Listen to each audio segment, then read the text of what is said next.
जय श्री राम। मेरे प्रिय भक्तगणों, आपके अपने भक्ति चैनल @भक्तिपात इंडिया पर आपका हार्दिक स्वागत है। आज हम उस पावन और अद्भुत कथा का विस्तृत श्रवण करने जा रहे हैं जिसने धर्म के मार्ग को पुनः प्रकाशित किया, अधर्म का नाश किया और मानव जाति के लिए मर्यादा, प्रेम और कर्तव्य का सर्वोच्च आदर्श स्थापित किया। यह कथा है मर्यादा पुरुषोत्तम दशरथ नंदन अयोध्या के प्राण भगवान श्री राम के अलौकिक और दिव्य जन्म की। आइए इस पुनीत यात्रा में हम सब मिलकर भगवान राम के चरणों में अपना शीश झुकाएं और उनके जन्म के गूढ़ रहस्यों को समझें। कथा की शुरुआत होती है त्रेता युग से, जब पृथ्वी और तीनों लोकों पर लंकापति रावण नामक एक अत्यंत शक्तिशाली, पराक्रमी परंतु अहंकारी राक्षस का साम्राज्य था। रावण ने अपनी कठोर तपस्या से सृष्टि के रचयिता ब्रह्मा जी को प्रसन्न कर लिया था और उनसे ये वरदान प्राप्त किया था कि उसे देवता, दानव, यक्ष, गंधर्व, किन्नर, नाग या किसी भी अन्य प्राणी द्वारा मारा नहीं जा सकता। अपनी कुटिलता से उसने मनुष्य का नाम अपने वरदान में शामिल नहीं किया था, यह सोचकर कि मनुष्य तो तुच्छ प्राणी है और उसे क्या हानि पहुंचा पाएगा। इस अजेय वरदान के मद में चूर होकर रावण ने अपनी राक्षसी प्रवृत्तियों का परिचय दिया। उसने देवों को पराजित कर स्वर्ग पर कब्जा कर लिया, इंद्र सहित सभी देवताओं को बंदी बना लिया और उन्हें अपने यहाँ दास बनाकर रखा। ऋषि मुनियों के यज्ञों को भंग करना, उन्हें सताना और निर्दोष प्राणियों पर अत्याचार करना उसका नित्य कर्म बन गया था। पृथ्वी माता रावण के भार और उसके पापों से करा उठी थी। धर्म लुप्त हो रहा था और अधर्म का बोलबाला था। रावण की क्रूरता इतनी बढ़ गई थी कि वह अपनी प्रजा को भी भयभीत रखता था। समस्त देवी देवता, बड़े बड़े ऋषि मुनि और स्वयं पृथ्वी माता अपनी व्यथा लेकर ब्रह्मा जी के पास पहुँचे। उन्होंने ब्रह्मा जी से प्रार्थना की कि वे इस भयानक संकट से मुक्ति का कोई मार्ग दिखाएं। ब्रह्मा जी ने उन्हें बताया कि रावण ने मनुष्य से न मारे जाने का वरदान नहीं मांगा है, यही उसकी मृत्यु का कारण बनेगा। उन्होंने ये भी बताया कि इस कार्य के लिए स्वयं भगवान विष्णु ही मनुष्य रूप में अवतार लेंगे। सभी देवताओं ने मिलकर भगवान विष्णु की स्तुति की और उनसे शीघ्र पृथ्वी पर अवतार लेने का निवेदन किया ताकि सृष्टि को इस दानवीय अत्याचार से मुक्ति मिल सके। भगवान विष्णु ने देवताओं की प्रार्थना स्वीकार की और उन्हें आश्वस्त किया कि वे जल्द ही पृथ्वी पर अवतार लेंगे। उधर पृथ्वी लोक पर अयोध्या नाम की एक अत्यंत सुंदर, समृद्ध और धर्मपरायण नगरी थी। इस नगरी पर राजा दशरथ नामक एक चक्रवर्ती सम्राट राज करते थे। राजा दशरथ बड़े ही वीर, पराक्रमी, धर्मात्मा और न्यायप्रिय शासक थे। उनकी प्रजा उनसे असीम प्रेम करती थी और उनके शासन में सभी सुखी थे। अयोध्या में सुख, शांति, समृद्धि और धर्म का वास था। राजा दशरथ ने धर्म के सारे नियमों का पालन किया, अपने राज्य का विस्तार किया, परंतु उनके जीवन में एक गहरा और पीड़ादायक दुख था। उन्हें कोई संतान नहीं थी।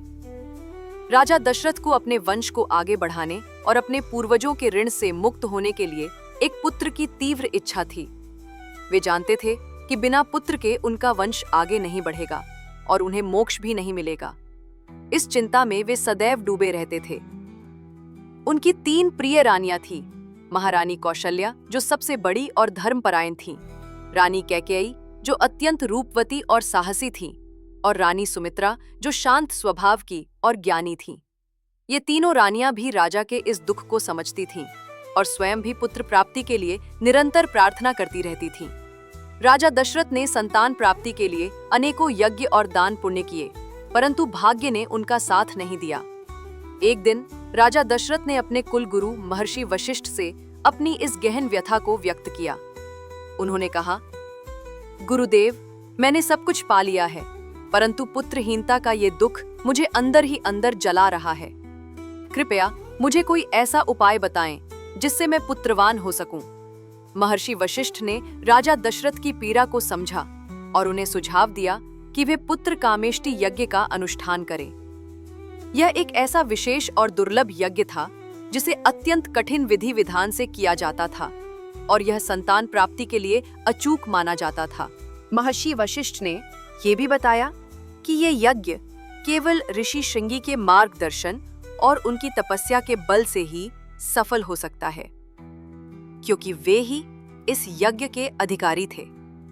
राजा दशरथ ने महर्षि वशिष्ठ की बात मान ली और तुरंत अपने दूतों को ऋषि श्रृंगी को ससम्मान अयोध्या लाने के लिए भेजा। ऋषि श्रृंगी ने राजा दशरथ का अनुरोध स्वीकार किया और अयोध्या पधारे। अयोध्या में ऋषि श्रृंगी का भव्य स्वागत किया गया। एक विशाल और पवित्र यज्ञशाला का निर्माण किया गया। यज्ञ की सभी तैयारियां अत्यंत विधि विधान से और धार्मिक अनुष्ठानों के अनुसार की गईं। पूरा वातावरण मंत्रोच्चार और शुभ ऊर्जा से भर गया। शुभ मुहूर्त में ऋषि श्रृंगी ने वेद मंत्रों का उच्चारण करते हुए पुत्र कामेष्टि यज्ञ का आरंभ किया। यज्ञ कुंड में पवित्र समिधाएं डाली जा रही थीं और वातावरण दिव्य सुगंध और अलौकिक ऊर्जा से भर गया था। देवताओं सहित सभी उपस्थित जन मन ही मन भगवान विष्णु से प्रार्थना कर रहे थे। जब यज्ञ अपनी पूर्णता को प्राप्त हुआ और अंतिम आहुतियां दी जा रही थीं, तब एक अद्भुत घटना घटी। यज्ञ कुंड से स्वयं अग्निदेव प्रकट हुए। उनके दर्शन अत्यंत तेजस्वी थे और उनके हाथों में एक स्वर्ण पात्र था जिसमें दूध और चावल से बनी खीर जैसा दिव्य और सुगंधित चरु पवित्र प्रसाद रखा हुआ था। अग्निदेव ने राजा दशरथ से कहा, हे राजन, मैं प्रसन्न हूं। यह दिव्य चरु तुम्हारी पुत्र प्राप्ति की कामना को पूर्ण करेगा। इसे अपनी तीनों रानियों को श्रद्धापूर्वक ग्रहण कराओ। तुम्हें 4 तेजस्वी पुत्रों की प्राप्ति होगी। इतना कहकर अग्निदेव अंतर्ध्यान हो गए। चरु ग्रहण करने के बाद तीनों रानियां गर्भवती हुईं। समय अपनी गति से चलता रहा और 9 मास पूर्ण होने लगे। चैत्र मास के शुक्ल पक्ष की नवमी तिथि थी। एक अत्यंत शुभ और पवित्र दिन, जब दोपहर का समय था। पुष्य नक्षत्र था कर्क लग्न में और ज्योतिष के अनुसार सूर्य, मंगल, बृहस्पति, शुक्र और शनि, ये 5 महत्वपूर्ण ग्रह अपनी अपनी उच्च राशि में विराजमान थे, जो एक अत्यंत शुभ और दुर्लभ योग था। ऐसे अलौकिक और शुभ मुहूर्त में रानी कौशल्या के गर्भ से स्वयं भगवान विष्णु ने अपने 16 कलाओं के साथ पूर्ण अवतार लिया। सारा वातावरण दिव्य प्रकाश से जगमगा उठा। आकाश से देवताओं ने पुष्प वर्षा की। वायुमंडल सुगंधित हो उठा और चारों दिशाओं में आनंद की लहर दौड़ गई। भगवान श्री राम ने पहले अपने चतुर्भुज रूप में दर्शन दिए, जिनके हाथों में शंख, चक्र, गदा और पद्म सुशोभित थे। उन्होंने अपनी माता कौशल्या को आशीर्वाद दिया और फिर एक सुंदर नवजात शिशु का रूप धारण कर लिया, जो सबको मोहित करने वाला था। इसी के साथ रानी कैकेयी ने भरत को जन्म दिया, जो भगवान राम के ही समान गुणों वाले थे। और रानी सुमित्रा ने 2 तेजस्वी और पराक्रमी पुत्रों लक्ष्मण और शत्रुघ्न को जन्म दिया। इस प्रकार राजा दशरथ को 4 अद्भुत पुत्रों की प्राप्ति हुई। पूरे अयोध्या में खुशियों का सागर उमड़ पड़ा। राजा दशरथ की खुशी का ठिकाना न था। ढोल नगाड़े बजने लगे, शंखनाद होने लगे और चारों ओर बधाई गीत गाए जाने लगे। प्रजाजन आनंदित होकर नाचने लगे, एक दूसरे को मिठाइयां बांटने लगे और उत्सव मनाने लगे। अयोध्या नगरी मानो स्वर्ग से भी सुंदर और जीवंत प्रतीत हो रही थी। इस प्रकार भगवान श्री राम ने धन की रक्षा, अधर्म के नाश और मानव जाति को मर्यादा का पाठ पढ़ाने के लिए पृथ्वी पर अवतार लिया। उनका जन्म केवल एक राजकुमार का जन्म नहीं था, बल्कि वह समस्त मानव जाति के लिए सत्य, प्रेम, धर्म और न्याय के पथ पर चलने का शाश्वत संदेश था। भगवान राम का जीवन हमें सिखाता है कि कैसे हर परिस्थिति में धैर्य, साहस और नैतिकता का पालन करना चाहिए।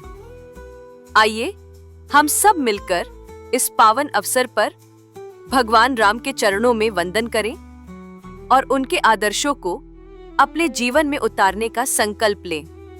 उनके नाम मात्र से ही जीवन में सुख, शांति और समृद्धि आती है।